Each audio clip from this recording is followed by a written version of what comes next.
У твоєму місті є птахи, які можуть за кілька хвилин з'їсти більше, ніж важать самі. Почати втрачати координацію просто на гілках, як місцевий п'яниця. І, можливо, навіть ви ніколи не звертали на них увагу. Наприклад, я тільки у цьому році перший раз за 29 років їх побачила. Вони виглядають як декоративні, звучать як дзвіночки, а поводяться так, ніби ігнорують усі звичні правила виживання.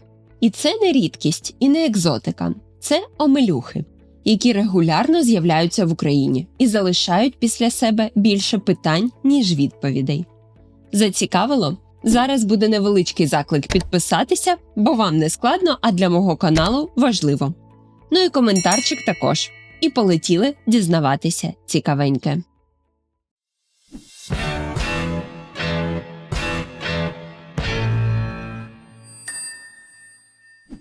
Вони реально можуть сп'яніти від їжі. Омелюх звичайний поїдає ягоди у величезній кількості і робить це максимально швидко, не втрачаючи час на вибір чи обережність. Частина ягід, особливо перестиглих, проходить природне бродіння і містить алкоголь, який одразу потрапляє в організм птаха. Через це омелюхи можуть втрачати рівновагу, врізатися в перешкоди або сидіти на гілках із порушеною координацією. Це виглядає дивно, якби то птах лигнув зайвої чарки, але має чітку причину. Швидкість споживання їжі перевищує швидкість її переробки. Їхня печінка працює дуже ефективно, але навіть вона не завжди справляється з таким навантаженням. При цьому омелюхи не зупиняються і продовжують їсти далі, що ще більше підсилює ефект. Через це їх часто знаходять на землі або біля будівель після ягідних нальотів. Важливо, що для них це не виняток, а частина звичної поведінки. Саме така стратегія дозволяє їм максимально швидко забирати доступну їжу. І поки інші птахи обережничають, омелюхи просто забирають усе, а потім розбираються. Ну, або сплять на відходняках. Воскові кінчики крил. Сигнал, який досі не розшифрований.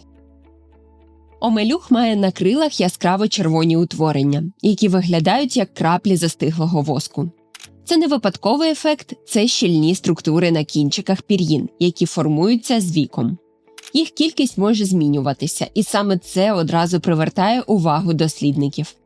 Є спостереження, що птахи з більшою кількістю таких крапель частіше займають вигідні позиції у зграї та мають кращий доступ до ресурсів.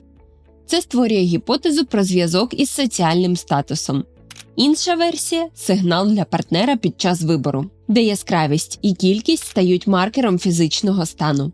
Також є припущення, що ці елементи можуть підсилювати візуальну синхронність зграї в польоті, роблячи рух більш узгодженим. Жодна з теорій не має остаточного підтвердження, і саме це тримає інтерес до цієї деталі на високому рівні.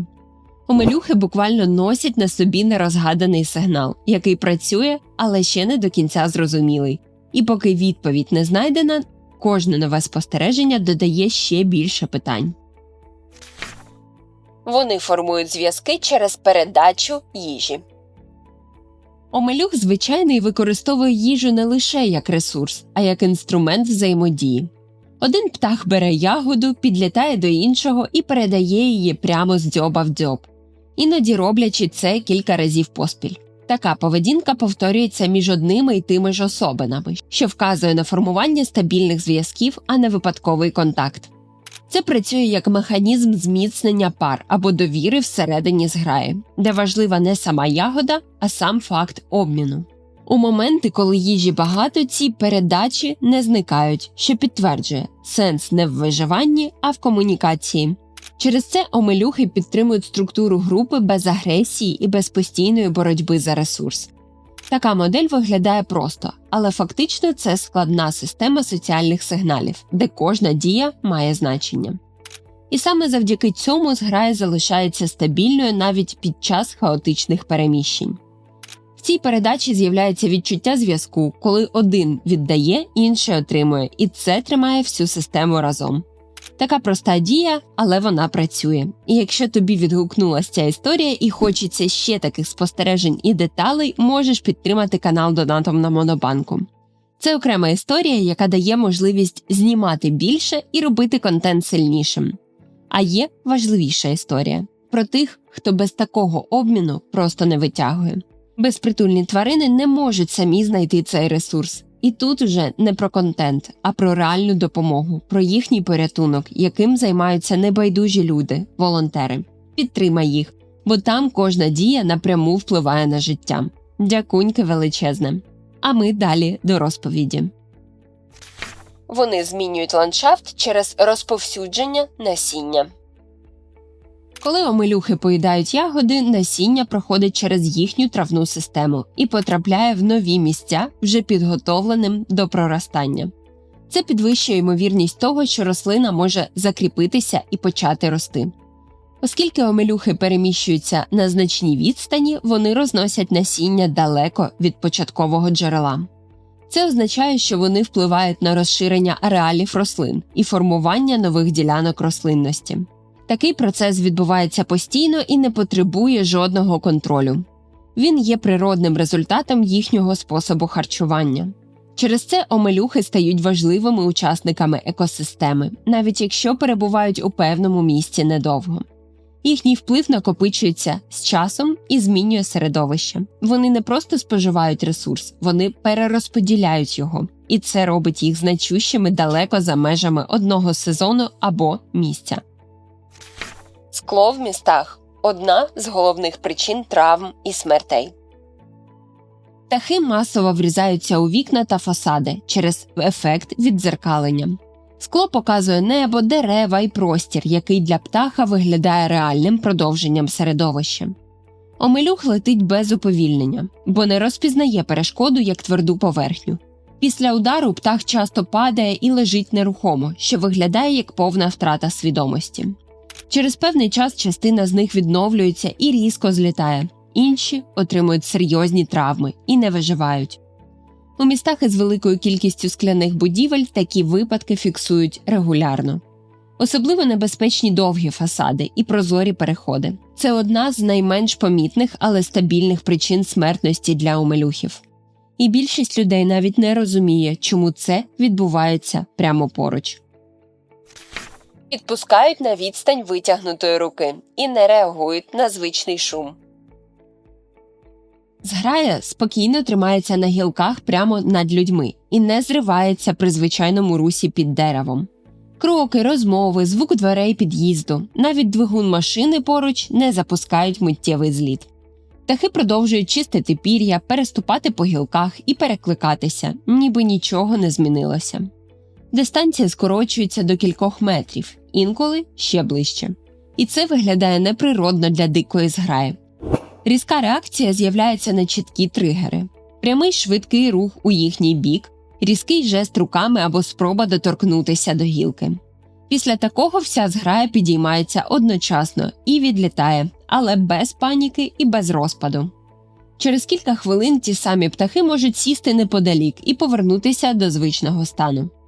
Така поведінка тримається навіть у щільній міській забудові, де постійний шум стає фоном, який вони ігнорують. Саме тому їх часто знімають крупним планом без спеціальної підготовки. Достатньо просто стояти спокійно. Це створює сильний ефект присутності. Дика зграя поруч, на відстані, до якої зазвичай не підпускають. І в цей момент увага тримається не на рідкісності виду, а на самій сцені. Ти поруч із ними, і вони не зникають. Спочатку ти їх чуєш, і тільки потім знаходиш очима. У повітрі з'являється тонкий дзвінкий звук. Він не має чіткої точки, здається, що він одразу з кількох сторін, і мозок не може швидко визначити напрямок.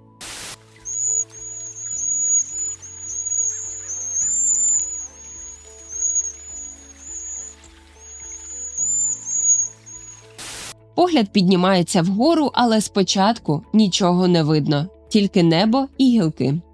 Звук рухається, змінюється, стає ближчим, потім віддаляється на частку секунди і знову повертається. Виникає відчуття, що джерело постійно зміщується, хоча насправді рухається вся зграя. Лише через кілька секунд вдається зловити їх очима. Маленькі силуети вже в русі, вже змінюють напрямок. І в цей момент стає зрозуміло, що звук випереджав картинку. У щільній забудові ефект ще сильніший. Відбиття від стін робить його об'ємним і дезорієнтує ще більше. Саме тому перший контакт відбувається через слух, а не через зір. І цей момент затягує. Ти вже шукаєш, вже відключений, ще до того, як реально побачив птахів. Масові появи, які неможливо передбачити. Ці птахи здатні буквально захоплювати міста хвилями, які не мають стабільної періодичності. В один рік їх може не бути взагалі, і ніхто про них не згадує, а в інший десятки або навіть сотні птахів одночасно з'являються в одному районі.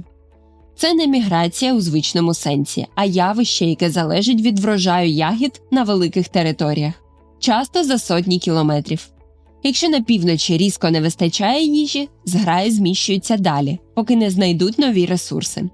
І саме тоді міста раптово стають точкою їхньої концентрації. Люди прокидаються, і дерева вже заповнені птахами, яких ще вчора не було.